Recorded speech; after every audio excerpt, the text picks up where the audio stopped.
going the distance with local sports. This is the xSports Network. Great food is just a short drive to Heinie's BBQ in Lawrenceburg. Mouth-watering is just one way to describe the amazing flavors of the best piece of Hinie in town. When you dig into a plate of pulled pork, hand-chopped brisket, chicken, wood-fire oven pizzas, and the menu goes on. Wash it all down with a swig of Hinie Shine lemonade, and then make your way over to the gift shop full of Hinie sauces, snacks, and more. Heinie's BBQ, Highway 43 North in Lawrenceburg. Hey y'all, Fred Webb here, United Country Southern Tennessee Realty. You get ready to sell your property, give one of these sales professionals a call today. Hunter Webb, Farm and Land Sales Specialist, 931-321-8226. Tommy Johnson, the Wayne County Connection, 931-722-4840.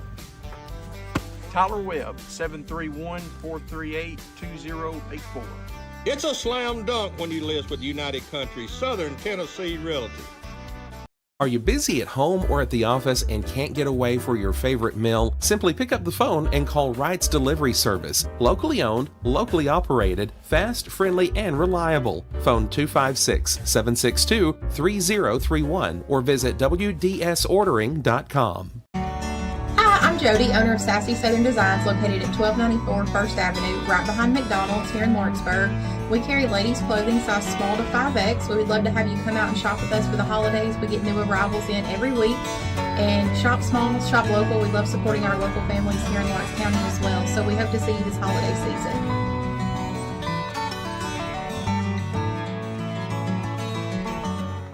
It's never too late to change your career or to go back to school. The decision to go back to school wasn't easy. Look at me, a wife, a mother, a degree in dental for 17 years. But here I am at LTC, studying towards a career in cosmetology, and it's been the best decision I have ever made. Financial advisor Scott Beasley knows time spent with family is everything. As a founder of Beasley Wealth Management, his mission is to give clients the freedom to enjoy time with family without the burden of financial concerns. A local of Lawrenceburg, Scott deeply values building relationships with clients, ensuring they make informed decisions concerning asset management, tax planning, and retirement planning. Offering a free initial consultation, Beasley Wealth Management helps clients pursue their aspirations with confidence. From the xSports Network, this is xSports Live, presented by Heinie's BBQ.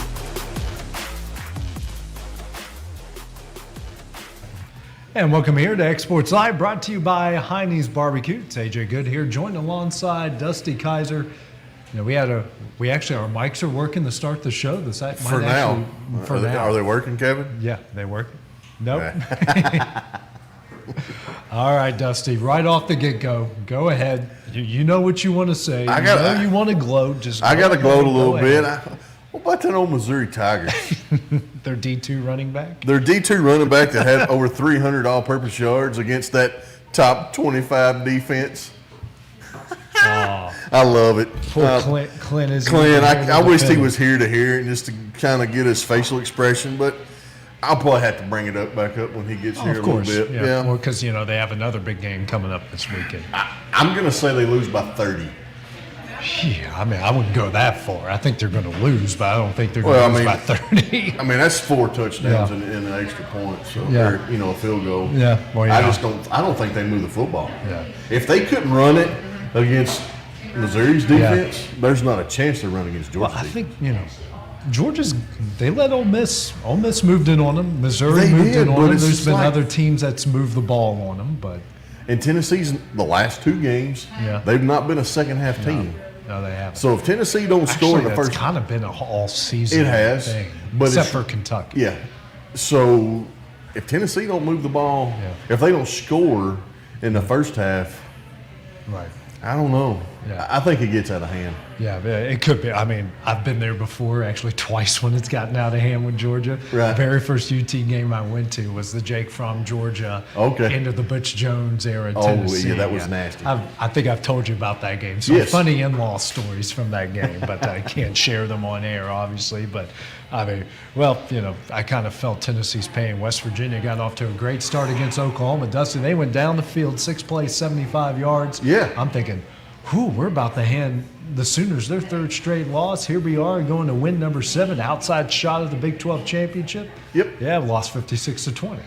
That was a thumping. Well. That was a thumping too. But hey, my Thundering Herd snapped the 5-game losing skid. Got South Alabama coming up, and speaking of all good old Butch Jones season finale, we might go. It's at Marshall, and we'll be home that weekend, so we might go see if the Herd can that would be a good maybe game to go get Butch to. fired. That would be a good game to go see. As long as it's last time we were in town and they were at home, it was like 10 degrees out when they were playing Western Kentucky. So I don't know if we're going to be going down that road again. But talking about getting somebody fired. Oh my gosh, it was like Black Monday of college football. How could 2 coaches in one game, Mississippi State and A&M? I know that's unheard of. I don't know it's ever happened. I've never heard of a coach put up 51 points in a non-regular season finale or bowl game finale and get fired. Yeah, that's a first. And it's not that it was bad. Yeah. And then, what about Jimbo? I feel like Texas A&M, and we talked about this. Right. I mean, you have. Yeah. I feel like Texas A&M was dumb. Like I said, I would make him be the water boy before, because he can go to another school. Well, he can have that old Urban Meyer. I'm going to just work in the office. Yes. And get some more mileage out of him. As but a Texas A&M said, no, we're going to give you $76 million to go to the house. Yeah. And here's the thing in that contract, he can still coach. Yes. And get paid by it. Absolutely. So, I mean, he's smiling. Yeah, of course he is. Sure. I mean, now, the other question, who goes there? I mean, there's been all kind of names. You know, and me and you talked about, I'm tired of hearing this about A&M. They're an elite program. That's one of the top jobs in the country that no one has ever won at. Nobody. And how many years have they had it? 100+ years, and nobody's been able to win there? No, they win. They'll win a big game on a fluke play. Yeah. A couple of times every couple of years. Yeah. Haven't won a conference championship since '98, and even won that one on a fluke play against Kansas State. They did. So they've been irrelevant. Yeah, forever, pretty much. Say 25 years. Yeah, for sure.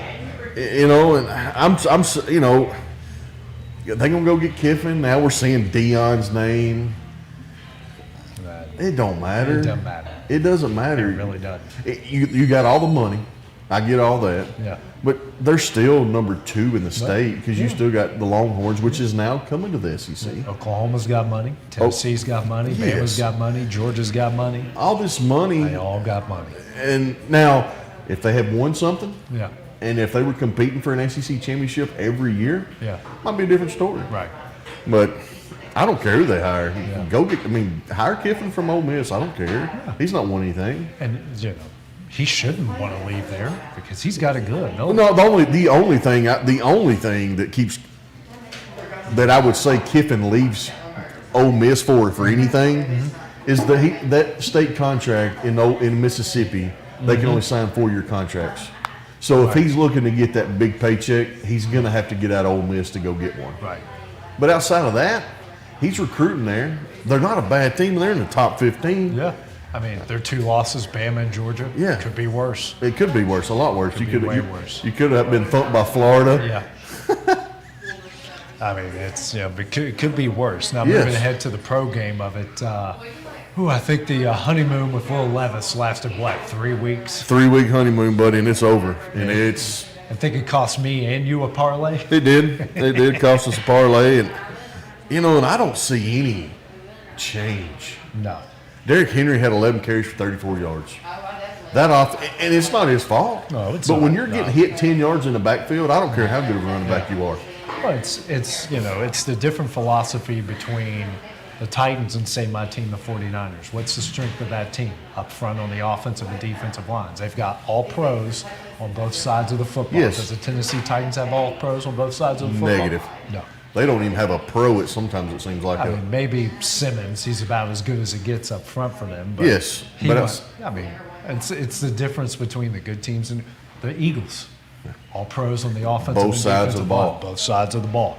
It's where you win the game. That hasn't changed, no matter if you're throwing 5 wide receiver sets or if you're running the ball 50 times. How you play up front matters. Exactly. So talking about that, what about Buffalo? Are we seeing the down? I think we're fixing to see that crash. I mean, on top of that, and I feel bad. You know how that game ended, right? They missed that 41-yard field goal, and they had 12 guys on the field. You know who the 12th was? Damar Hamlin. Yes, and that's bad. That was bad. Oh, it broke my heart for that poor. I mean, it didn't break my heart because I lost a profitable parlay, but it broke my heart for him. They're bad. Yeah. And Josh Allen, we talk about him every year. He's led the league in turnovers every year he's been in the league. Yes. I didn't know that until the other night. They brought it up the other night, and I hadn't thought about it. And then you start thinking about it. He turns the ball more than Dak Prescott. But he's gotten further than Dak Prescott. He's at least gotten to a championship game. He has, but I think we're seeing the downfall of Buffalo. I mean, I feel bad, man. I've kind of, that's been my secret AFC team. Just because, I love the Thurman Thomas, Jim Kelly, people up there. I mean, a fan base that's willing to jump through tables, yes, and not rather harm themselves than harm other people, I'm all for it. Yes. But, oh my gosh. And the NFL, though, going just to NFL in general, is so wide open. It is. It is. I mean, so you got Cleveland beating the Bengals. Mm-hmm. I mean, beating Baltimore. You got the Houston Texans. But they came from behind. Then you got the Houston Texans beating the Bengals. Yeah. Joe Burrow and them, they were clicking. Mm-hmm. Well, they wouldn't clicking Sunday. Yeah. My boys would go into Jacksonville, who was the hottest team in the NFL, and just lay up the smack of down. Dude. And then McCaffrey's press conference at the end was amazing. Did you hear it? Oh, yeah. He said, "I suck." Well, everyone else scored a touchdown. His fullback He said everybody on the team but me scored. Yeah. His own fullback, which Gerald Johnson made a funny joke during the game because he was wide open, caught it at the 2 and was trotting in. He goes, "You know what? A real fullback should have taken a knee and let McCaffrey got the touchdown."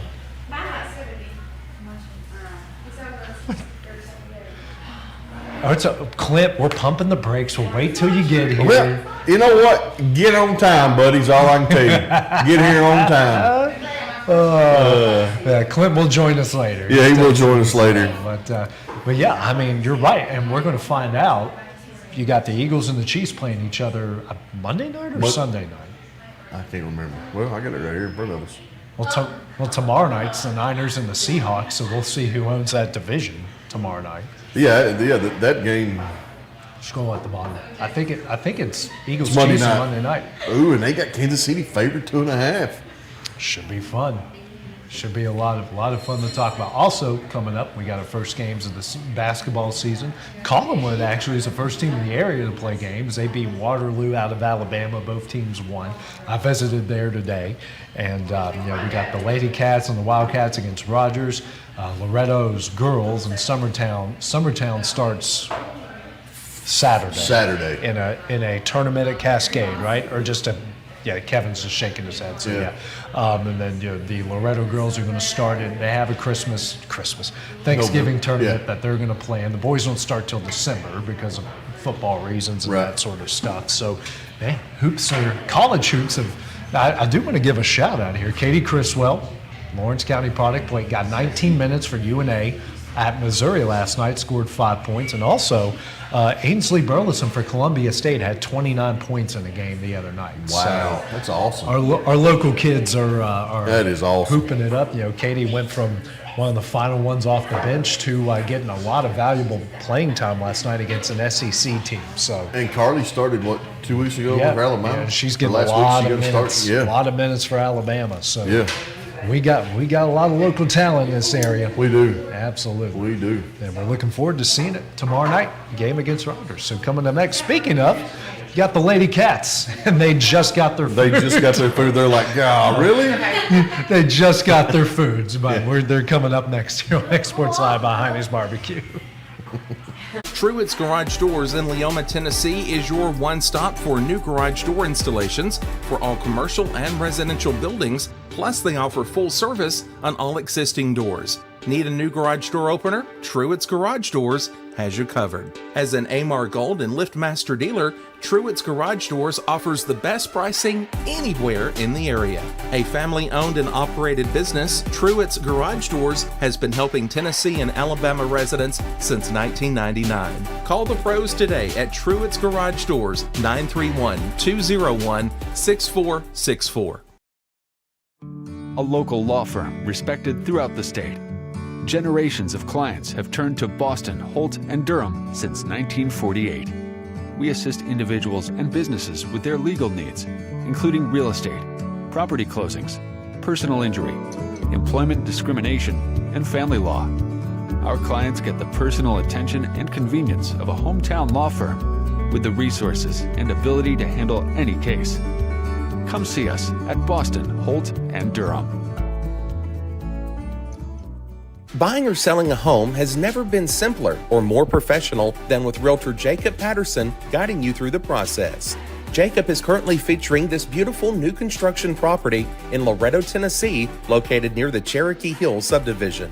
Hi, I'm Jacob Patterson from Caldwell Banker Southern Realty, and if you're looking to buy or sell or interested in this home that we featured today, just give me a call or text at 931-279-1707 anytime, any day, and I'll be there to help you. If there ever was such a thing as a company that could do almost anything, well, Hinie Properties is it. These guys know how to completely transform your existing home into something new, or just do it room by room. Need a new bathroom or kitchen? What about a fresh coat of paint? Even a new floor? Looking for dirt work? Hinie has you covered. Oh, and you can even rent a dumpster from them too. That's Hinie Properties. Visit Hinie.com or phone 931-244-4602.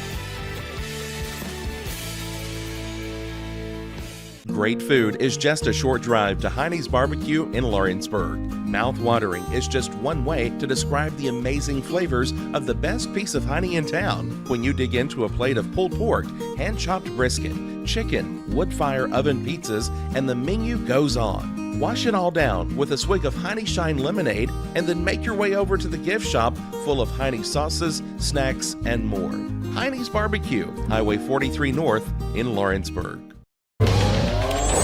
Going the distance with local sports. This is the xSports Network.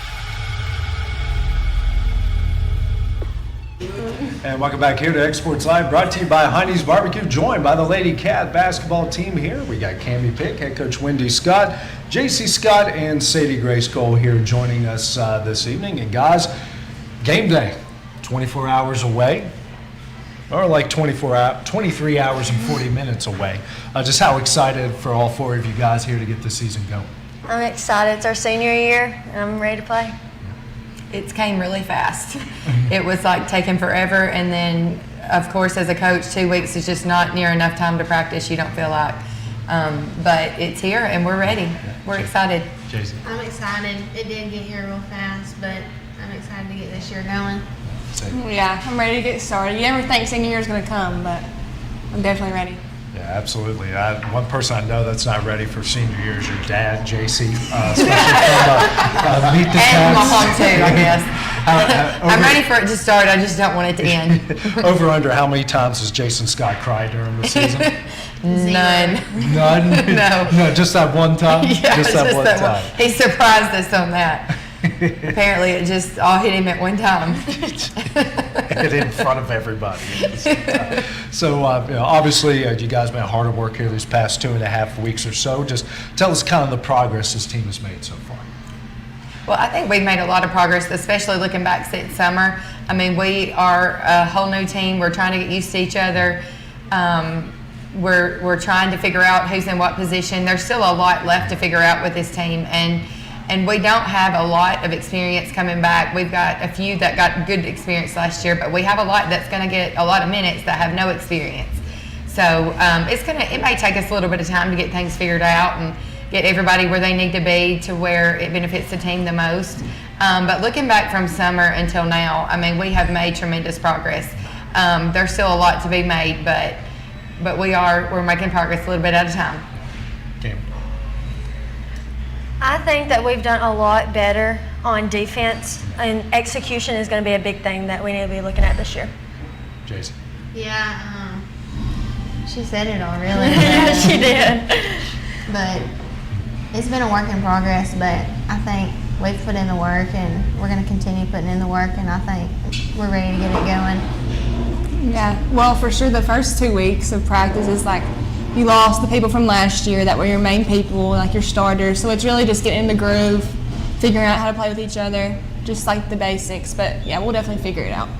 Yeah, like you guys mentioned, you're losing 3, starter/rotational people. How much of adjustment is that needed, and how important are these young players now having to step into those roles? We just have a different team all the way around than what we had last year. We're a lot smaller. We got girls that are playing out of position in a lot of positions. So it's really not comparable to last year's team, but we're going to figure out how we work best together. And we've had to change a little bit of our philosophy defensively and offensively. So we're still working on that. So we're getting there, but we're going to get it figured out. Okay. She surprised me a lot this year. She said, "You're going to run the post this year." And I was like, "Oh, okay." I was like, "That's new." But I think it's going to be fun just to see how we all work together in different spots and see what we can do. Same thing as Candy. I've been playing point guard last year, and I'll be the 5 this year. But it's new. It's going to be different. But I trust everything that she's going to be putting in and having us do out there. So I think we'll be fine. Yeah, I mean, the same thing I just said, like, every year is an adjustment. Every year you have to figure out what's going to work that year. Like, it won't be the same. Your strengths won't be the same. Your weaknesses won't be the same. Just got to figure it all out. What you got, Dusty? Well, that's what I was going to talk about. Just watching this the other night at Beat the Cats. I noticed, and I said it to AJ because we said together, I was like, they don't have a tall girl that's going to be a post, and then you say you're playing 5. So has that been a complete change, running like almost like 5 guards versus a traditional 1 through 5? Right, it is. And it'll change from game to game depending on who we're playing. I've got a lot of girls that are capable of coming in and giving big minutes.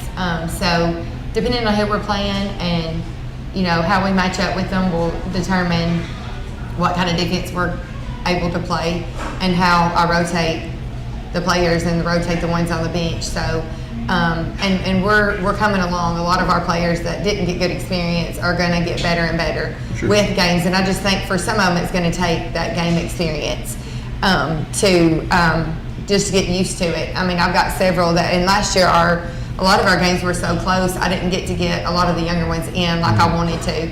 And we had a stretch there for a while that we had, I mean, it was close for about 10 or 12 games in a row. So, and you always want to get those young players in when you can because you know that's going to help you for the next year. Right. So, in some areas we're just playing catch up still from last year. But I feel like everybody plays hard and we're scrappy. We're smaller, but we're very scrappy, and these girls get after it, and they play so hard. So they make up for a lot of their height with how hard they play. Good. How important are these first few games before you guys get in the district play, like you mentioned, like to get those rotations, to kind of understand your team and what they can do in the offense? I mean, it's very critical because last year I felt like I pretty much knew the rotation going into the first game, and I still going into the first game. I'm not for sure what our rotation needs to be in the long run.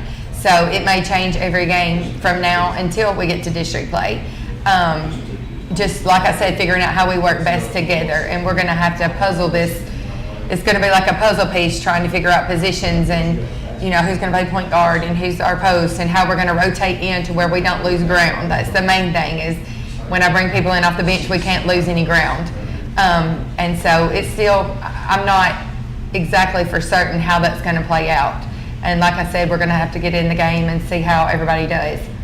How different has these position changes been for you, Cammie and JC? JC, we've seen you bring the ball up the court now, having to play the 5, the 4 and the 5 for both of you guys. How much of a change has that been for you? I think it's been a big change just from going to the post instead of being outside on the wing shooting threes all the time. But I think I'm doing pretty well at it right now, learning my rotation. She has adjusted well, and we're all learning to post up from top to bottom, and so they've handled it well, and they always do. These 3 seniors are just, they do whatever I ask them to do. It doesn't matter what position I put them in. Whatever I ask them to do, they're going to try to do the best that they can, and I appreciate that from them because it's going to take me some time to figure it out too, and they just go along with whatever I say. And when I screw it up, they don't hate me too bad after that, and we just figure it out and move on together. So. Jason. Yeah, it's definitely been an adjustment because you're used to running up to the ball after somebody rebounds it, but now I'm the one that's got to get back in the paint. How much did you guys learn from, say, Emmy? Emmy was an undersized post last year, and she held her own pretty well. If you guys kind of use that as an example. Oh yeah, Coach Clark, he's like, do it like Emmy, box him out, find your man. If only I can take charges like her. Oh yeah. We'll be in business. I don't know how she didn't get a Did she have a concussion last year at one point? I don't think she did. Okay. Yeah, that's a role we got to fill too. Yeah. I hadn't figured that one out yet. I got a concussion taking a charge one time, and it's the last time I ever took a charge. Have you ever broken out the pad underneath the basket and just have someone just shoulder into them? No. Nothing? We're not doing that. Dusty? No, I can't afford to do that. So I'm just going to come right into it, Wendy. Over and under on the technicals. What are you thinking? I don't get a lot of technicals. She only got one individually last year. She did, and the bench got one. Yeah. I finally learned that it doesn't do any good, and it's even more difficult now. They're very short fused. So I don't like it. It's just yell.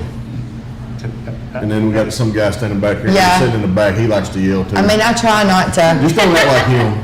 I try not to focus on the officials too much, but I'll try. Sometimes I'm better at it than others. Yeah, and then sometimes you got to hear it on the way home. Yeah. No. You become her therapist on the way home. She lets it all out then. She's either really quiet or she gets it all out in the van. Better out than in, as Shrek always says. So that's the way to go about it. So how, you've gotten these young players in from the Kaufman program, and they've had a couple good years. How well have they integrated into the program? I think they've done really well. Actually, they've done better than what I thought they would do. I didn't really know exactly how ready that they would be, but they have. I kind of feel bad for them. They have had to learn so much so fast, and sometimes I am questioning whether I put a little bit too much on them or not. But we've got some athletic girls. We got a good balance of guards and posts. We've got a couple of girls, Jenna Johnson and Ryan Hughes, that are posts that are probably going to give us some minutes in varsity at the varsity level. And I wasn't for sure how that would go, but I feel like that they're ready to step up and pitch in some. So, I think they've done great. How have you guys, as the 3 seniors joining us, how have you helped them along in this process? I'm excited to get this last year with them because, most of them I've watched them since they were itty bitty, and only being 4 or 5 years older than them, I feel like I'm a lot older than them, but I'm excited to get this last year in with them. Yeah, it's always exciting getting new people. I feel like we've really gotten close really fast too. We've just clicked, even on the basketball court as well. So yeah, I'm really excited to finish out my year with them. I think they rise to the challenge. When Coach Scott puts them in situations, I feel like they rise up to the challenge and try to go head first with it. And they do really good with it. The first thing that Dusty and I noticed watching them meet the Cats, the first thing we go, man, all these girls can shoot. They all can. They're pulling up and hitting threes. Did dare I say they shot better than the boys did, Dusty? Yeah, just a little. Just a little bit. I was a lot more than a little. We're just messing with them that time. I do have another question. This is for Jason. Who's your favorite coach of all time? Well, I mean, that's a little bit of a no-brainer. I'd have to say her. All right, then who's next? Are you made to say me? I'd have to say my papa. I was told to ask those questions. Outside of Finland, I'd have to say Yeah, she thought you were saying basketball coach. Yeah. He's gone. Favorite basketball coach. Yeah. She knows who her favorite softball coach is. Yep. I didn't even know you played softball. She did. You found out. She put up with him, and he put up with her too for several years. So you guys got Rogers coming up. When I talked with you earlier this week, you said you didn't know anything about them. Now that they've got a game under their belt, what should we expect tomorrow? They're very scrappy, I noticed. They are up-tempo, play full court. I mean, they're pressuring the whole game. They run the floor well. So we're definitely going to have to be ready, and we're going to have to take care of the ball. We don't need to have a lot of turnovers. And I think if we can be patient and we can attack, then we'll be fine as far as handling the pressure. But that's something that we've got to have some people step up and help with the ball handling situation. So.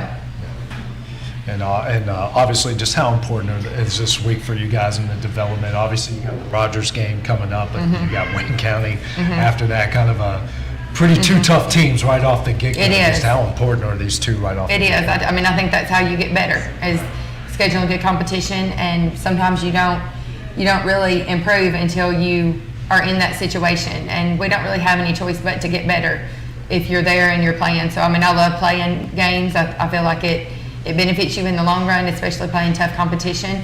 And these girls are good enough to compete.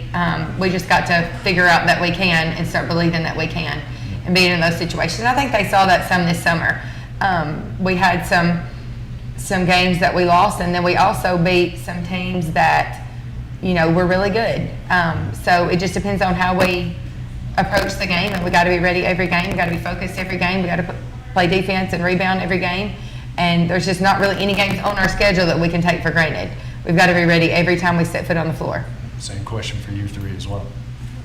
I mean, both Rogers and Wayne County, I didn't know much about Rogers, but after watching film, they're scrappy, they get after it, and then obviously Wayne County will be a good test for us, because, they're just a well-rounded team, and we watched them against Upperman Saturday, and it's going to be a good test for us, but we're ready for it, I think, for the challenge. Well, just like Coach Scott said, it's definitely going to be the little things that matter. Like, we can't take a play off. We're going to have to do not just scoring, we have to rebound, like we're small sized. Box out, just do the little things that matter and do the little things that count. I agree with everything you just said. Also, finally, Sadie, it's your final year you're going to get to play with your sister. Speaking of the waterworks, I know I made fun of Jason, but so you've kind of have any thoughts about that? You and Sophie, final sport? Honestly, she's been a lot more tore up than I have. Like playing volleyball, volleyball ended. She was pretty upset. She Snapchatted me one night of her just bawling. She probably don't want me to say that, but she was just like crying, just like, I can't believe my last year. Please tell me you're in two different locations, not in the same. Yeah, no, we were. I think I was probably at her house, but yeah, it's definitely just growing up. Like, we've never not played together. Yeah. And it does make me it makes me upset anyway. It's just senior year. Everything's, I'm a little bit more emotional right now, for sure. But and as long as you don't get a near concussion like she did at Spring Hill and have to go through the concussion protocol, I think you'll be good. That was and we won't have Sadie for 4 games. She's been injured, so first 4 games we'll have Sadie, but it's 4 better than 40. That's right. Absolutely. All right, well, guys, thank you for joining us here on xSports Live, and we'll see you guys in 23 hours and 30. Yeah, you got it. 23 hours. Tomorrow night. We're counting down. 6 o'clock. Yeah. My West Virginia math is coming through me right now. But thanks, you guys, for joining us. Thank you so much for having us. All right, well, coming up after Clint recovers from getting his feelings hurt by JC. Well, he will join us and we'll talk some college football coming up here on xSports Live, brought to you by Hinie's BBQ.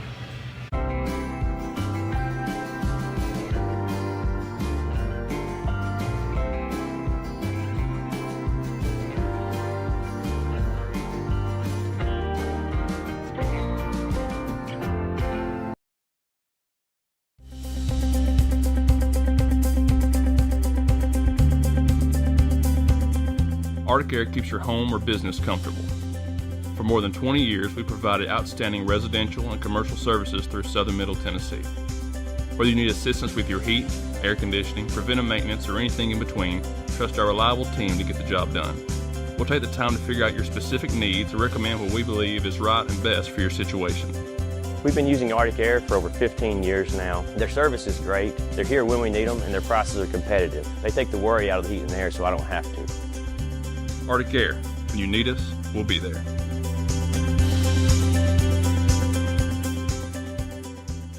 Do you have a small farm, a big farm, or just critters in the backyard to feed? If you answered yes to any of those questions, then you need to make the short drive down to A&B Feeds in Etheridge, Tennessee today. Owner and operator Jamie Ayers has you covered and will treat you right. That's A&B Feeds in Etheridge, Tennessee.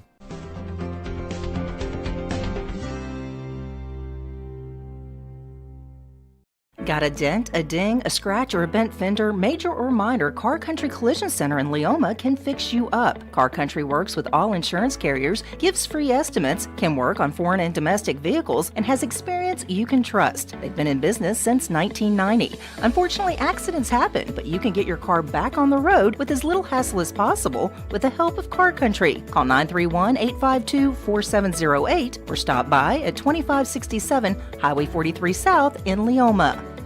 Hey everyone, this is Landon Saunders. And this is Nate Patterson with Cloud9 Fiber. We're excited to finally be able to offer Lawrenceburg our blazing fast, reliable, and affordable fiber internet services. If you're looking for a more reliable and more affordable provider, we at Cloud9 Fiber have you covered. Plans start at $50 a month, and we can offer up to a gigabit to your home or business. We are excited to be able to offer your first month of service entirely free. We encourage you to sign up on cloud9fiber.com or by calling 931-201-9098 so we can help you make the switch today. Great food is just a short drive to Heinie's BBQ in Lawrenceburg. Mouth-watering is just one way to describe the amazing flavors of the best piece of Hinie in town when you dig into a plate of pulled pork, hand-chopped brisket, chicken, wood-fire oven pizzas, and the menu goes on. Wash it all down with a swig of Hinie Shine lemonade and then make your way over to the gift shop full of Hinie sauces, snacks, and more. Heinie's BBQ, Highway 43 North in Lawrenceburg. Going the distance with local sports. This is the xSports Network. Welcome back here at xSports Live, brought to you by Heinie's BBQ. Ladies and gentlemen, the talent has re-entered the building. He's gotten his feelings back in check. Him and JC had to hug it out there after. She said exactly what she needed to say. I mean, her mom and her granddaddy. I was just going to see how much she liked me. But did you make the top 5 at least? Well, I was the #1 softball coach she ever had. Okay. But again, I was the only softball coach she ever had. So hey, you made #1 in somebody's. Yeah, I mean, hey, I'm #1 in my own eyes. That's it. That's all that matters. You could be like me and be the redheaded stepchild of xSports Network. But you know, we were talking off air a whole lot of stuff, and my daughter Em, who's at Summertown, and these 3 girls, they were sitting here with Wendy. Wendy hadn't got to experience it yet as far as her own kids and stuff, but this is my last run. And Wendy coached all 3 of those, and my daughter, growing up and stuff, and man, it's just, I ain't trying to be like Jason Scott here and be emotional and stuff, but I mean, it's the end of a run. I mean, boy, those were some fun TVBA tournaments. Kevin's trying to offer me a handkerchief.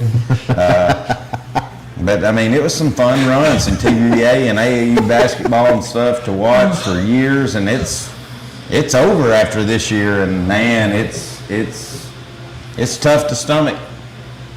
Yeah. Speaking of tough to stomach, do you I'm good. You want to relive this Tennessee game from the other day? No. Or you just know. Did Tennessee play the other day? Well, I talked about it earlier. I was just going to wait. I don't think they played. No. Well, they played. Missouri played, but I don't think Tennessee played the other day. Their defense really didn't play. Their offense didn't either. I was going to say their offense only scored 7 points, and that was on a play that could have got overturned. Yeah. But hey, yeah, let's not talk about that. Well, it's kind of, this week's kind of weird when you look at, there are some ranked versus ranked situations, but it's also that it's like the next 2 weeks, it's like SEC against, St. Mary's School for the Deaf and Blind, because you got except for Tennessee. Bama's got Chattanooga, Tennessee's got Georgia, you got Ole Miss with UL Monroe. Who's LSU got? LSU's got Georgia State.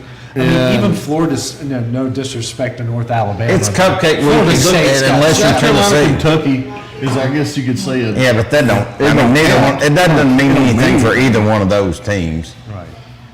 I mean, Auburn's at New Mexico State.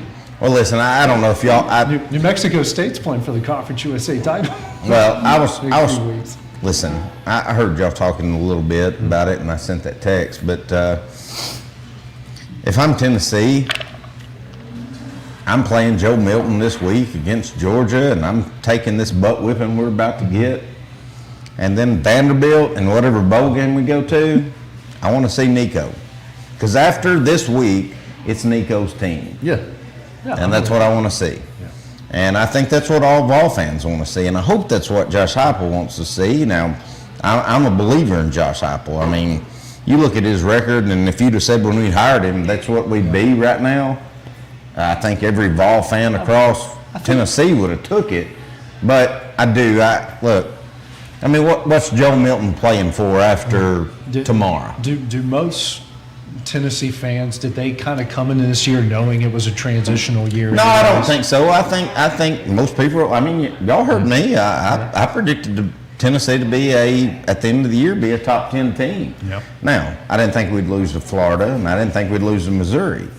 But I thought we'd lose to Alabama and Georgia and be 10-2, and because I thought, well, Joe Milton has bided his time, and he's learned from Hendon Hooker, and he's learned Josh Heupel's system, and he's going to be fine. And there was no way our defense could have got worse, and it hasn't. As bad as it was against Missouri the other day, our defense is still better. I mean, you got to remember, we gave up 63 against South Carolina last year that cost us a playoff spot. Right. But at the end of the day, I just feel like, what are you playing for? The Gator Bowl, the Outback Bowl, right now? Yeah. 8-4. You're playing for a lesser bowl, so. Give it to what your future is. Give it to that number 1 recruit in Nico, and say, all right, we're not going to throw you out there against Georgia and get you murdered, but Vanderbilt's yours, and whatever bowl game we have is yours, and those are your 2 games to get you ready to be our starting quarterback come September 1st next year. Yeah. I mean, that's a fair statement. I still think that there's some people who just over this past weekend with y'all losing to Missouri, that's not saying they're not on the Heupel train anymore, but there's some questions. Well, if they are, they're kind of like Alabama fans. They're just delusional. Well, I ain't talking about you. I'm just saying. Look, any common sense Tennessee fan would. Look at Josh Heupel's record. He hasn't lost a home game in what? Well, it's not the home games that's getting him; it's the away games. Well, it doesn't matter the away games. Well, sure. But look at what he's got. Look at what he's inherited. He has no defense. I mean, he's having to outscore everybody. Yeah. And look, he's recruiting defense. And I gave Tim Banks a lot of slack last year. But when you're playing walk-ons that are some of your best defensive players, it just is what it is. I hope he's our guy and hope he stays there. I hope somebody like Texas A&M, who apparently has never done anything, and I love the fact what you said is That is the most overrated job anybody could have for some place that has never done anything. Yeah. Because you know what they got? They got a lot of oil money. They do. They can spend it. And that's what they're not worried about having to pay Jimbo Fisher 76. Well, it's $26,000 a day. Yeah. Because I don't care. We'll spend it. Give me somebody else. That's where I come in at Josh leaving Tennessee. Is somewhere like Texas, and I don't say he would. If our athletic director wasn't bought in and loved it, right? Because that's his guy. That is his guy. That is his guy. Yeah. But Texas A&M, they're going after somebody. And look, I'm on VolQuest. I'm on every Tennessee fan site you can be. Yeah, there are naysayers that there's just going to be with every college sport. Well, sure. Every NFL sport, every high school sport. But at the end of the day, the overwhelming consensus is we're lucky to have this guy, and let's do what we have to do to keep him. I mean, there's a reason he went from the lowest paid SEC coach to I think he's the fourth highest. He's fourth behind Nick, Kirby. And Jimbo. What was Jimbo? So now he is third. Yeah, now he's third. And he should be. Yeah. He absolutely should be. Whatever that man needs to keep him in Knoxville. And again, I'm not delusional like a Alabama fan or and I don't want to say that to draw offense, because Alabama's won enough that it's expected out of y'all. But listen, I've lived through how bad Tennessee football's been since 2010 until Josh Heupel got there. Yeah, Butch Jones had a couple of good years where he won 19 games in a couple of years and kind of kept him alive. But at the end of the day, we've got a guy that has not lost a home game since the Ole Miss game, the mustard bottles. Yeah, he's not lost a home game. He scored more points with the worst roster Tennessee's ever had in the history of Tennessee football. He's my guy. I mean, he just, and I think that's the way most Vol fans look, and keep him there. Whatever you got to do, keep him there. He's young. He can recruit. He's a player's coach. He can keep him there. And I don't care what anybody says. Yeah, I'd love to win national championships or turn into the next Alabama or the next Georgia or whatever, but give me somebody there that his bad year is 8-4, and this looks like this is going to be his bad year at 8-4. Yeah, could be worse. Yeah, could be worse. Hey, it could be worse. You telling me 3 years ago we wouldn't have prayed for that? Oh, y'all been jumping up and down if you could start the season. I unloaded a Brinks truck and said, 8-4. Hey, give me that every year. Yeah. So, anybody that might be losing their mind about it. Now, I heard you guys, and you were talking about Kiffin possibly being, courted by Texas A&M. Kiffin's an idiot, and if he takes that job without the sole purpose of only saying, "Hey, let's see if I can get them let's see if I can talk them into a 10-year contract for about $150 million." That's it. That's what I said, because he can only sign a 4-year contract in Mississippi. And I get that in the state of Mississippi, but if you're Kiffin, they'll pay you whatever you want. Mm-hmm. They will pay you a 4-year contract for whatever you want, as long as you can keep going 9-3, 8-4. Mm-hmm. Yeah, you can lose to Bama and Georgia every year. You don't have to win the big game at Ole Miss. Yeah, you don't. And Kiffin's never won a big game. And he hasn't. So as long he'd be dumb. Kiffin would be dumb to leave there for anything other than Alabama. Yeah, and the only reason why he'd go to A&M if they said, we'll give you $150 million. See you guys. See y'all. So how about we get into the strangest game of last week, which was Penn State and Michigan. Did you guys, I don't know how much of that you watched. I think Dusty predicted that was going to be a blowout, didn't we? We did predict that, because we said I don't know who didn't and said thought it was going to be pretty close. Who was that? I don't know. Somebody said it was going to be a fairly close game. I think somebody was cheating on the inside. It was a fairly close game. Yeah, like first quarter. It was halftime was 14-9. Come on. It's 14-9 at halftime. They scored that touchdown in the half until Dummy decided to go for 2. Hey, that's the final score. 24-15. But did you see Michigan running it 32 straight times in the second half? They run it 32 straight times. And they said, James Franklin stopped me. Yeah. And got his defense coordinator fired. Yeah.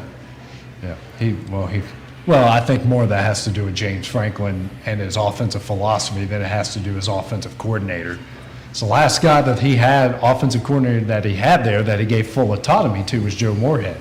You know what? It was 24-15 offense because they ran it that many times in a row, and they gave them an easy 6. Yeah. If they had played their normal offense, it would have been 76-15. Well, it's one of the strangest games because Michigan literally was playing not to lose, and they didn't lose. They did. Right. They were right. They literally were not. There was the same running play: run it to the left, run it to the right, run it to the left, maybe up the middle every now and then. Right. Well, listen. Speaking of that Michigan, and I guess you've probably got this on one of our topics, and I hope I'm not doing a segue into something before you want to get into it, but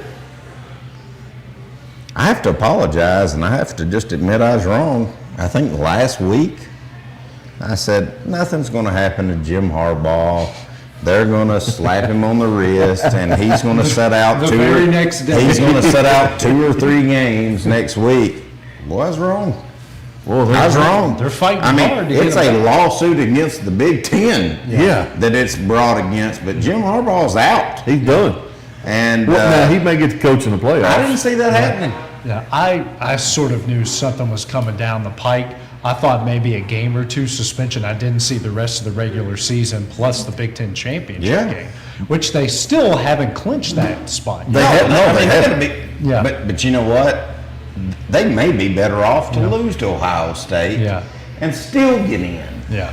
Which, I mean, look at there's a lot of parity in college football. I get it. Yeah. A lot of things have to happen. Yeah. But if they go 11-1, because listen, I still say Florida State is going to lose at some point. Well, they got UNA next, and then they got Florida. Yeah. I still say Florida. I don't think they lose. I think that's the team that don't lose. But they'll lose their. Listen, you don't think they'll lose ACC championship game? You don't think they can? They can, but I don't. Well, looking at the standings, so the team that they're looking like they're going to play is Louisville. Now Louisville's sitting there at 6-1 in the conference, 9-1 overall, in the top 10, which I predicted. You did predict it. When I seen that last night, let me tip that hat. They've got Miami left in the ACC, and then they play Kentucky. 2 winnable games.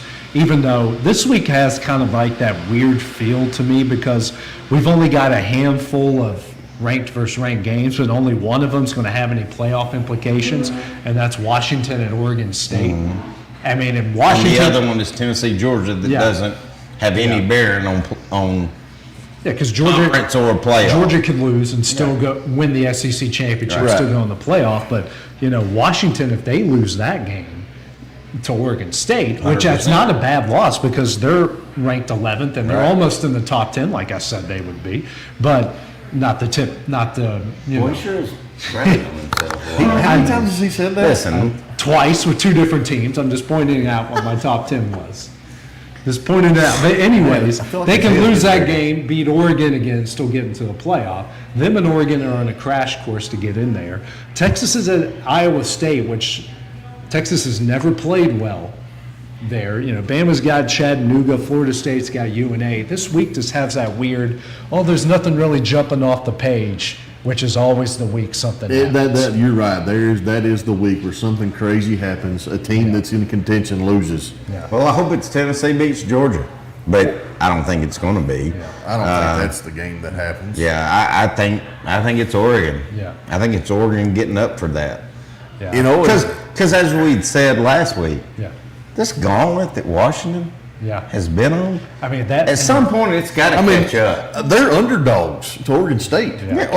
It's at Oregon. Yeah, it's at Oregon State. They're minus 2.5, and and they went on a gauntlet. At some point, can you not just say, "Hey, can we play Chattanooga? Yeah. Hey, can we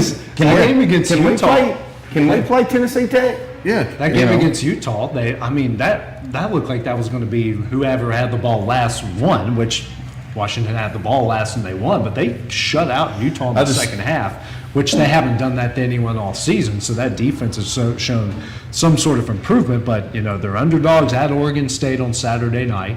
Then they got a very unpredictable Washington State team. You never know what team of that in a rivalry game. If they can win out. I mean, when you look at the playoff picture, obviously, if Georgia loses to Tennessee, because they're not going to lose to Georgia Tech. No. We all know that's going to happen. Georgia loses to Tennessee. Okay, that's 2 one-loss teams going to the SEC championship. Winner gets in. Mm-hmm. You got Ohio State and Michigan. Losers out. Losers out. You got Florida State. Texas. I mean, Texas is 7 right now. If they can win out and go to the Big 12 championship and win it, I would say that they're in. Winner of Washington and Oregon, that winner gets in. So you're saying Florida State don't get in if they can win? Well, if they win, yeah. Well, so that's what I'm saying. Like that's what I said last week. There's so many crazy variables right here to this. I mean, we've canceled out 2 teams, whether it be Alabama, Georgia, or Ohio State and Michigan right off the rip. Yeah. But now we're talking about Washington, and we talk about Texas, and we talk about Oregon. I don't think there's going to be any 2-bid leagues. Okay, so now, but another spot, Georgia wins, takes care of business against y'all, takes care of business against Georgia Tech. We beat them in SEC championship game. They get in. Unless it's just some crazy game and we kick them in the teeth. But if it's a 3 to 7 point game, I think that may be what it took. Yeah. Or if they get like they did curb stomp 2 years ago, and they're sitting there, and you've got an undefeated Florida State, say you have an undefeated Washington. They need a lot of luck to get in there. And then the Big Ten champion. I mean, we talk about the committee. They're going to give them a pass. And I'm tired of hearing. I just can't stand Kirby, but they're going to give them a pass because they've won 2 years in a row. But if they lose that game, that'll be the first loss they've had in 3 years. Yeah.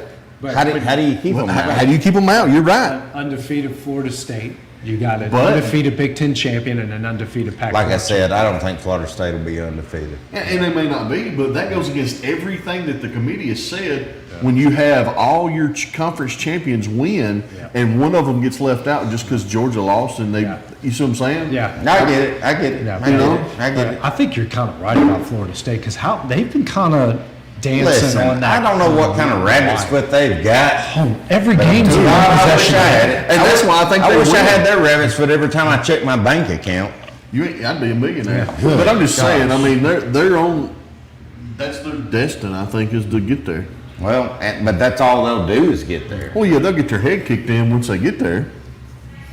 All right, guys, we're moving ahead now to the NFL. Guys, we got some big matchups coming up. Starting Thursday night, actually, I worked ahead of myself here. It's Bengals-Ravens. That's coming up on Thursday night. You got Steelers-Browns. That division is so stinking close. Didn't all of us in our preseason predictions picked a different team? Yes, yes. and it's starting to kind of come to fruition there. Tennessee's in Jacksonville. You've got, let's see, trying to think where Vikings-Broncos is kind of shaping up to be a pretty tough one. And then the big one on Monday night, Eagles-Chiefs. That's going to be a big deal. So it's going to be another pretty busy week there, but right off the get-go tomorrow night. I mean, until Josh Dobbs proves me wrong, I'm not picking against the Vikings. Listen, and here's the crazy thing. They're 5-0 without Jefferson, and they're 1-5 with him. Yeah. Yeah. You know who Josh Dobbs is giving me vibes of? 98 Vikings with Randall Cunningham. 100%. He is giving me Randall Cunningham. Hey, step in there and get them deep in the playoff. And he is playing with a little bit But you know, if you're the Titans and you're the Cardinals, how do you not feel a little bit stupid right now? You have to feel stupid. No doubt. I said it today. No doubt. If you're the Steelers or the Titans or the Cardinals, how do you not feel stupid right now? He is fixing to take the Vikings to a wild card. And they're literally telling him where to go with the ball in his headset. He still doesn't fully understand the play. No. Well, he's a rocket scientist. He'll figure it out pretty quick. And listen, hey, my team that I picked to win I picked them to go to the AFC Championship game, and that's the Browns, because I was sold on Deshaun Watson. He's now out for the season, and I'm just reading it right here with his controversy, this $230 million contract. But they're 6-3.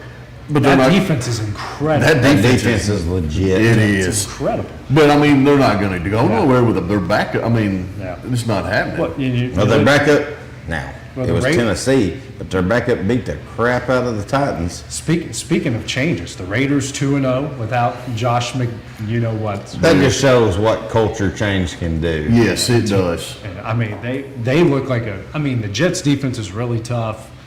The offense is awful. So really, I mean, we talked about this when I got at work Monday.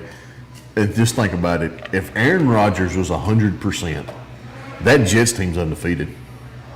No, I can't say that just for what I said in the preseason high school football game. When I said I had a better chance of getting pregnant than the Jets would of winning the Super Bowl. So I'm going to stick to that.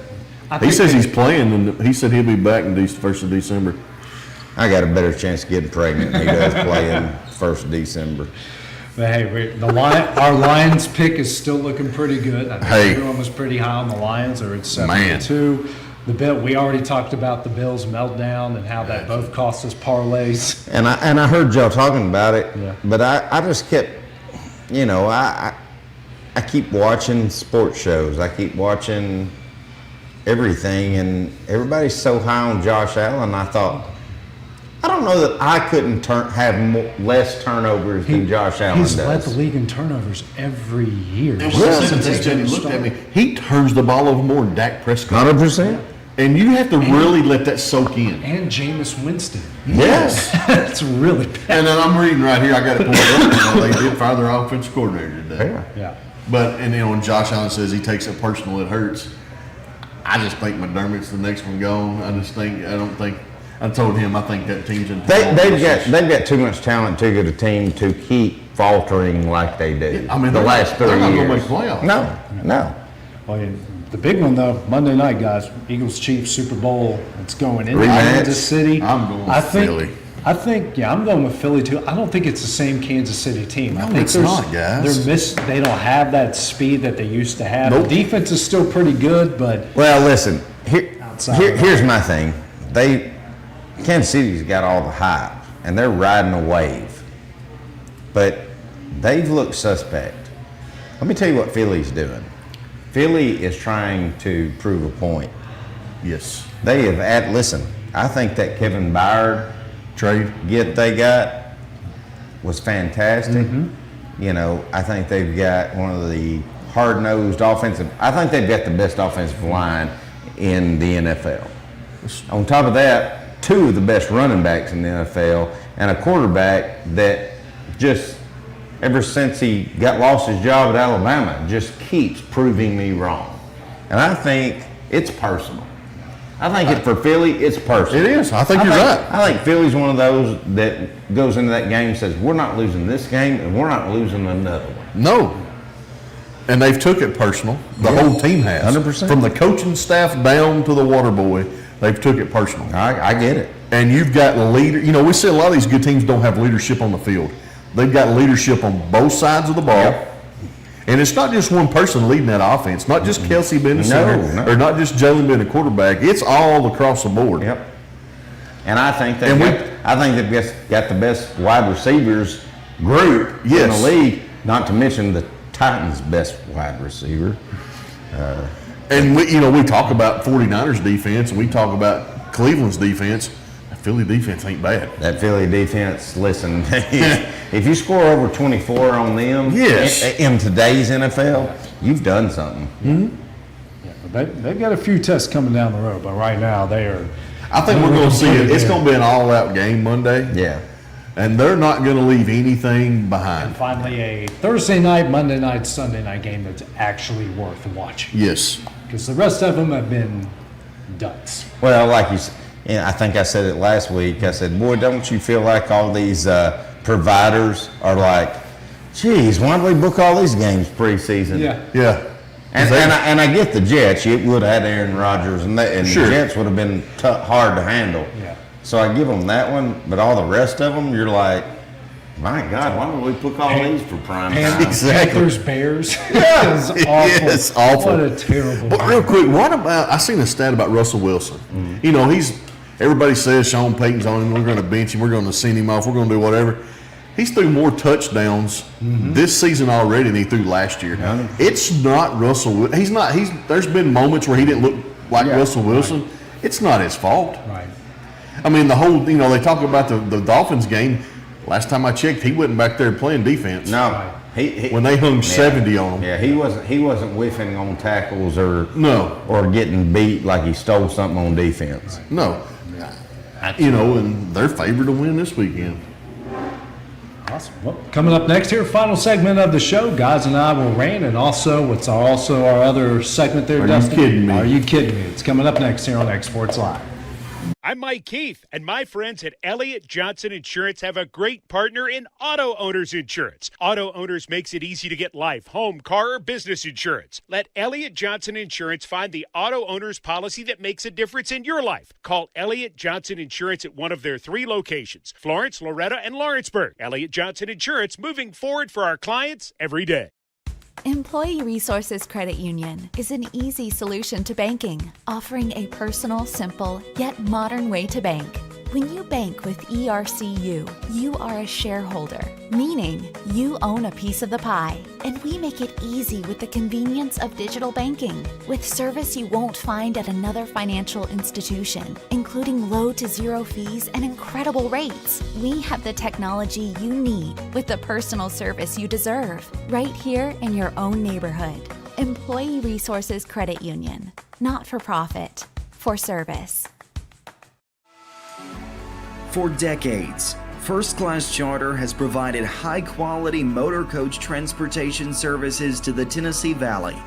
With numerous safety and cleanliness accreditations, First Class Charter is ready to make your group trip a reality. Contact us today by visiting firstclasscharter.net. First Class Charter, the official motor coach company of the North Alabama Lions.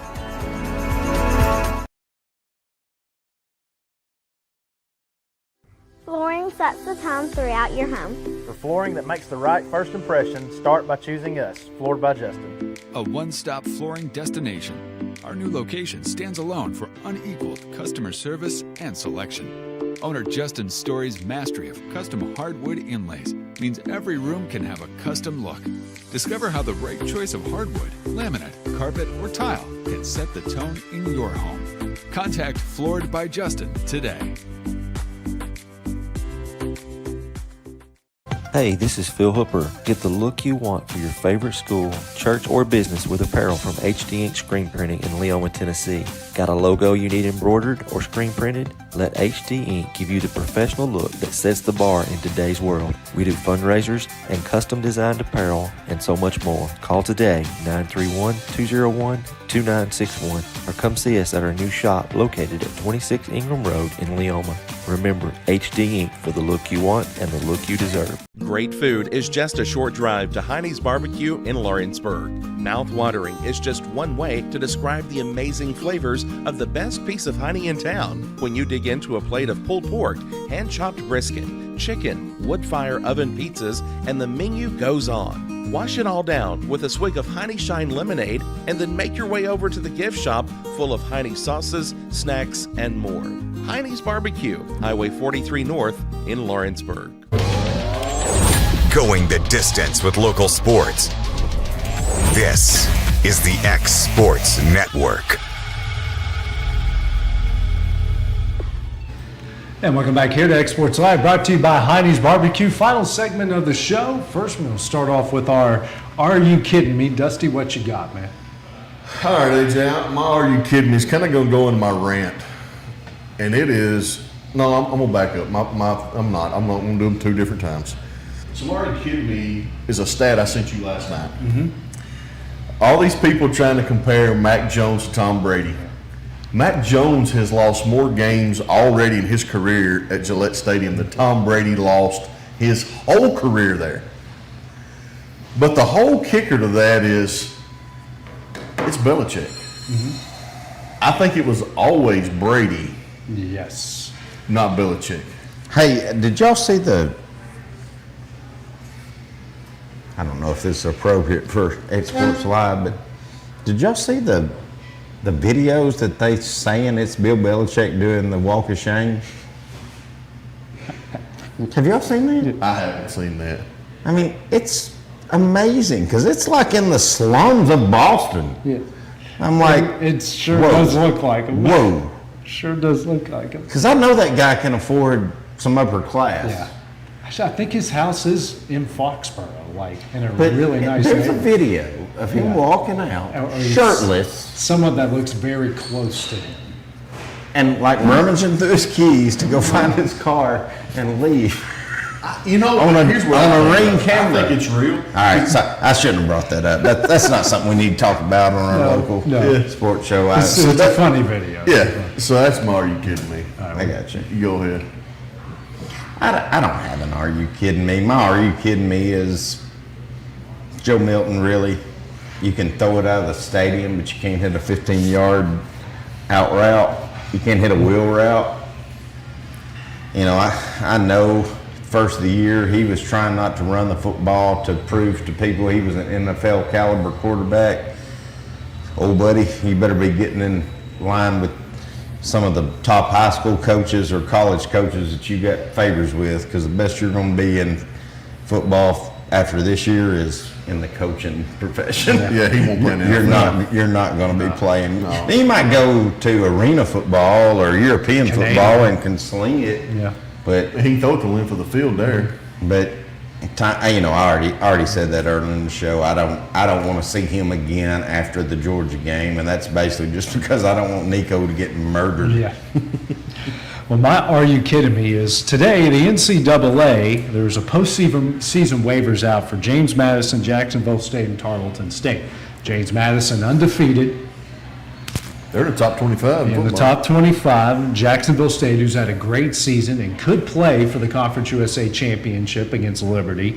And Tarleton State, who is in UNA's conference, would be playing for their championship and a spot in the FCS playoffs. But because the NCAA has these stupid rules where you have to be on probation when you jump up a league, they won't be able to do that. Now they tried to petition the NCAA and they got denied once again. So they can't play, even though you're going to have an undefeated team, they can't play for a conference championship. None of them can, and they can't go play in a bowl game or, you know, in James Madison case, they might have been the New Year's Six representative of the group of five. They're that good. So that's Are You Kidding Me? And the NCAA, we already know, is a joke. Most of these organizations that run college athletics and high school athletics are jokes. This is just an even bigger, you know, it takes them 6 years to come away with a punishment for Kansas, and it's not even a punishment. Right. Lord knows this thing with Michigan's probably going to take 15 years to come to some conclusion, and everyone that was involved is either already gone and none of the players or have anything to do with it. Right. Will get punished with that. It's a joke. I don't know why they have this probationary period. It's never ever made any sense at any level.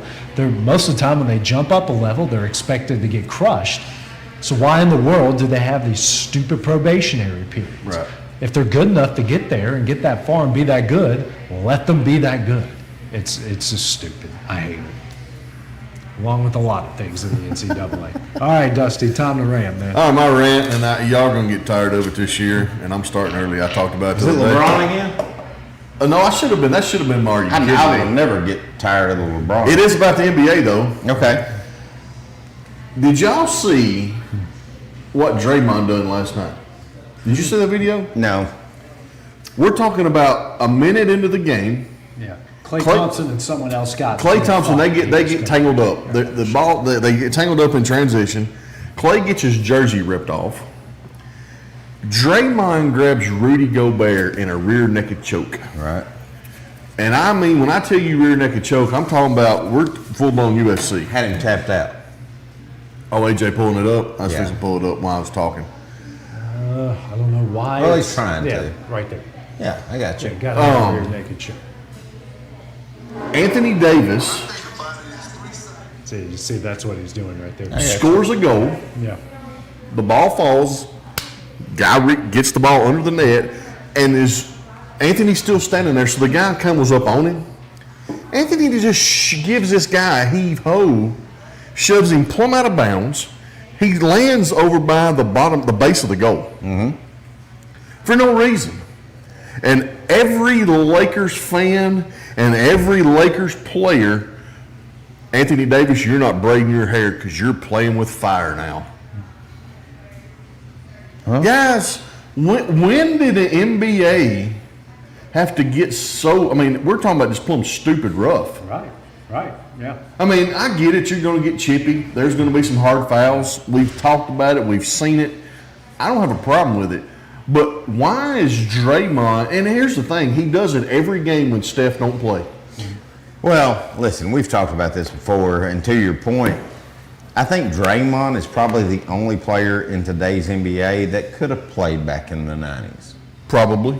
He is a Dennis Rodman prototype. He's not as athletic or can run the floor or do the things Dennis Rodman did. No. But when you're playing on a team that has 3 shooters regularly that average 27 points a game and 3-pointers, you don't have to do as much work as Rodman did. No, I mean, but he is, you know, I feel like he could just because he looks for a fight a lot. But to what you said about Davis, shoving the guy, you know, everything is, well, you know, it's harder, you know, all the players now, LeBron included, and, well, listen, you know, they didn't have a lot of athletes back in the 90s. They couldn't play like we play, you know. Yeah, they may say it was more physical, but it was a much slower pace.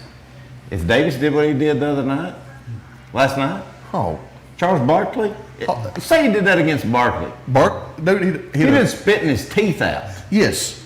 And here's what they done. He shoves him, and the guy didn't flop. No. That was the thing. Anthony Davis is a flopper just like LeBron is.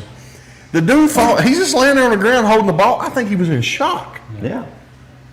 And Anthony, you know, he's running his mouth as they're trying to pull him back, and he walks off to the end of the other end of the court. But I mean, really, and this is what our kids. I guarantee you go to my son's school. He goes to Lawrenceburg Public in 3rd grade, and every one of them boys, they love LeBron, they love Steph. You know, they love all these, and that's fine. Well, it's who they're growing up watching. Yes, but that's what they're watching. Yeah. I mean, they're getting more violent it's than our wrestling. kids' NBA. It's not our NBA. And maybe that's where I'm having a hard time with it. And it is. Maybe it is. It's my fault. But dadgummit, play basketball. Yeah. It's listen, man. Listen. We could have a whole show, just like we do our wrestling show, which I'm waiting to do our other one. I've been trying. I'm playing. But we could do a whole show on why today's NBA is not as good as what me and you grew up on. Yeah. How old are you? 38.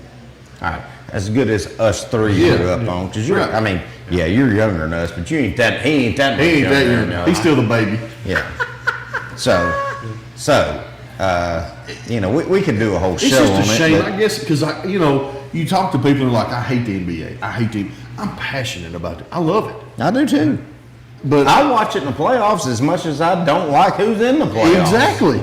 And I'm telling you right now, he's hurt right now, but I love Devin Booker. I love him. I do too. He is smash mouth. I wish he would hard up a little bit. He needs to hard and up. Back up some stuff. Yeah. I like him. I don't know. It's so frustrating to me to see how the game of basketball is played. I guess in general, you got Luka out, or you got Joker out there, 7'5", shooting threes, fouling every time he comes up and down the court, and everybody just loves him. I wish somebody'd punch him in his big old nose. I mean. Hey, we're not trying to condone violence here on the Xbox. We're not condoning violence right here, but somebody needs to hard foul him. Yeah. I'm done. All right, what you got, Clint? My rant is the same as it was last week, but with kind of a different take on it. Basketball season starts tomorrow for Lawrence County High School, and then Saturday I think it starts for Loretta and Summertown. Just Summertown. Just Summertown. Loretta's next week. I got you. Well, we are into it. It's high school basketball season.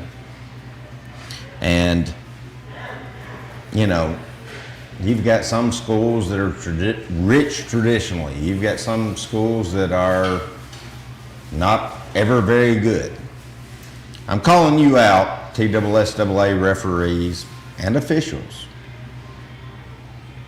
If you're going to throw somebody out at Perry County for doing something, I want somebody thrown out at Summertown, Loretta, and Lawrence County for doing the same thing. Mm-hmm. Yep. Okay? Yep.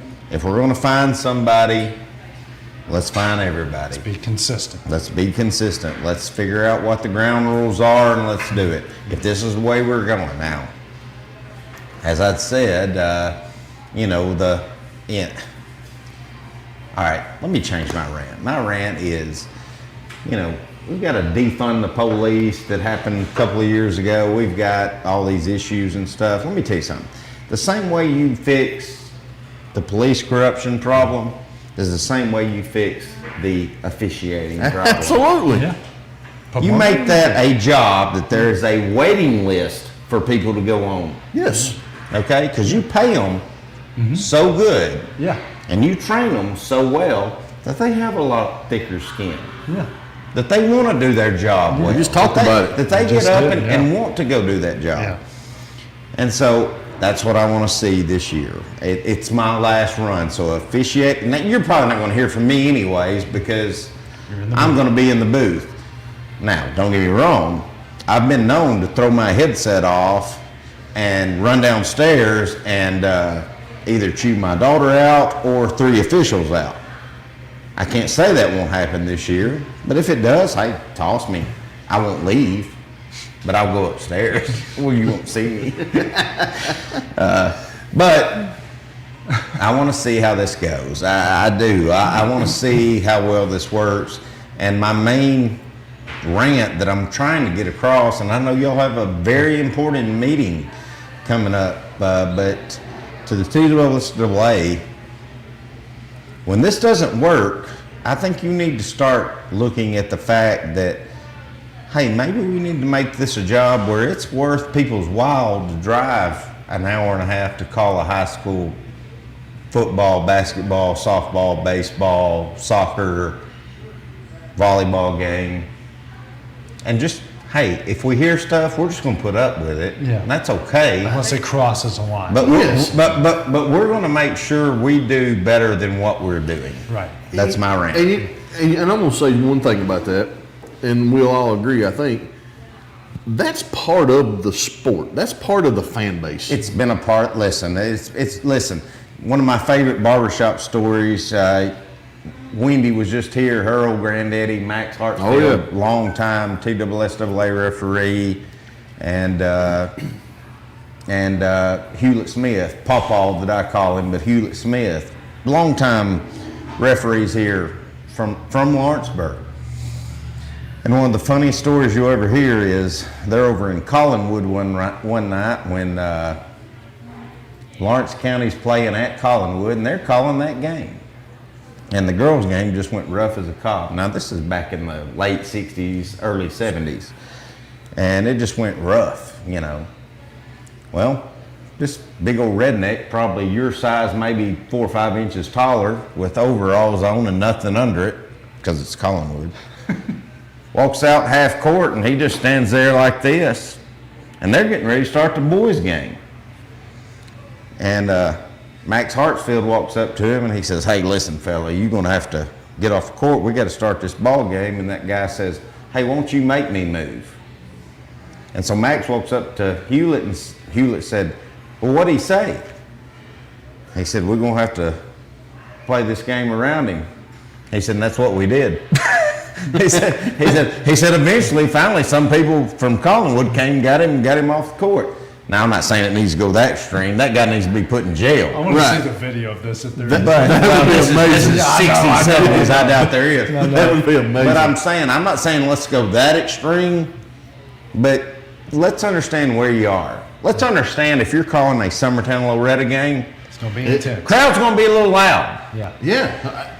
You don't need, the last thing you need to be doing is wondering, all right, who said that? What dad or what mom or what student? What I need you to do is watch if that was a hand check or if that was a block push-off. Charge, yeah. Yes. Yeah. Was that a block? That's what I need you to watch. I don't need you to worry about if me or David Weathers are calling you anything that shouldn't be said. Yeah.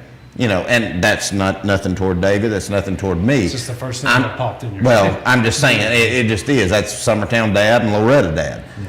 But that's not what they need to be focused on. And I feel like all this is. I feel like these fines and these ejections and TSSAA getting the money for it, referees are going to be out there going, instead of watching here, they're going to be going, Yes. Who was that said that? I mean, are they trying to? They think they're going to clean up the game that quick? It's just going to make it worse. Yeah. They'll have to end up throwing a whole stadium out.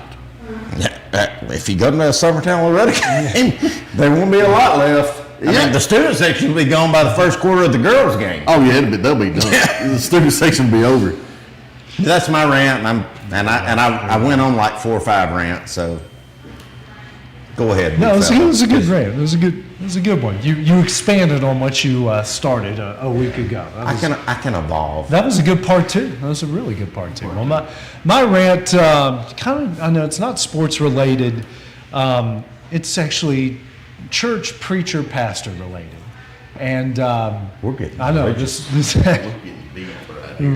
No, I'm not deep frying anybody. I will say that when you become a preacher, you become a pastor, there's a certain expectation that people not only have for you and your family, right?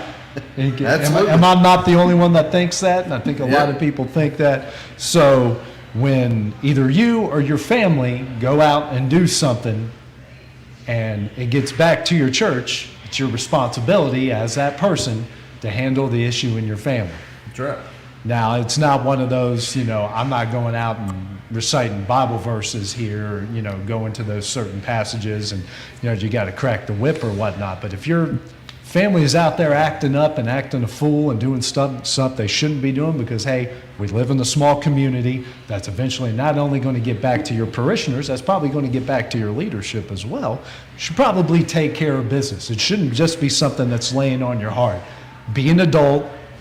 Grow some hair on your chest, whether you're a man or a woman, and go out there and handle your business, take care of your family. Because the last thing you need is someone in your family out there running their mouths, and it gets back to the people that, hey, in all honesty, pay your paychecks. So go handle your business, and that's for every preacher, every pastor, at not just in Lawrenceburg or Lawrence County, but across the country. Handle your business. That's all I got to say. So that sounded personal.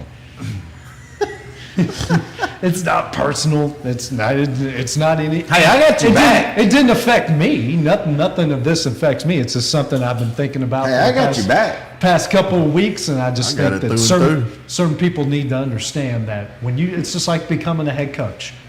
People aren't hating on you personally; they're hating on the position. Well, sure. Like Mark Rick said in that talk a couple of weeks ago. So when you sign up to be a pastor, and those people you're paying your paychecks, they expect a certain level of morality. They expect a certain level of professionalism. You're not delivering that. You either A, need to get better, or B, find another place of employment. Let me tell you a good one. My brother, who is salt of the earth, especially putting him up in comparison to me, youth minister over in Chattanooga. And he said, he's probably a pretty liberal pastor as far as what you'd see in the South. Right.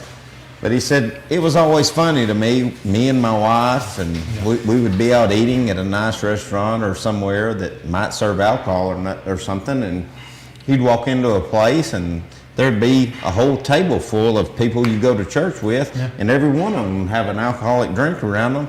And next thing you know, one person's got 8 of them. Yeah. He said, boy, they give that shuffle when they saw me. I get it. I get it. Yeah. It's what you sign up for. That's right. It's what you sign up for, and there's a certain level that people expect. Are you always going to accomplish that? No. But you better be trying to accomplish it the best that you can. And I didn't get to say this earlier, and that's a great rant. Yeah. Yours was a great rant too.